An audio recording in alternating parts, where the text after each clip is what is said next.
टिपू सुलतानच्या शिवरायांसोबत केलेल्या तुलनेवरून अखेर काँग्रेस प्रदेशाध्यक्ष हर्षवर्धन सपकाळ यांनी शिवप्रेमींप्रती दिलगिरी व्यक्त केली आहे। सपकाळांच्या वक्तव्यानंतर विरोधकांनी राज्यभरात ठिकठिकाणी निदर्शनं केली होती। अखेर आता हर्षवर्धन सपकाळांनी शिवप्रेमींप्रती दिलगिरी व्यक्त करत भाजपवर निशाणा साधलाय।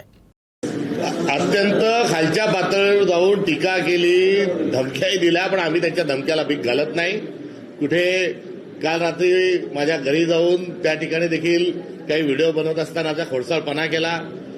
राजकारण हे शिवाजी महाराजांचं नाव घेऊन करणाऱ्या असल्या माणसाचा चेहरा किती बेगडा आहे, तर परिवारातील सदस्य, लेखी बाळींना, पत्नीला देखील ते अत्यंत खालच्या पातळीवर बोलतात। हे अत्यंत चुकीचं आहे, संतापजनक आहे। मात्र हा भारतीय जनता पक्षाची एकंदरीत मोटस ऑपरेंडी आहे। त्यांनी दिलेल्या मला ज्या धमक्या आहेत त्या धमक्या या मला घाबरवण्याच्या अनुषंगाने आहे। मला कुठेतरी मी त्याच्याविरोधात सातत्याने बोलतो, मी बोलू नये, हा त्यांचा असणारा अत्यंत केविलवाना प्रयत्न आहे।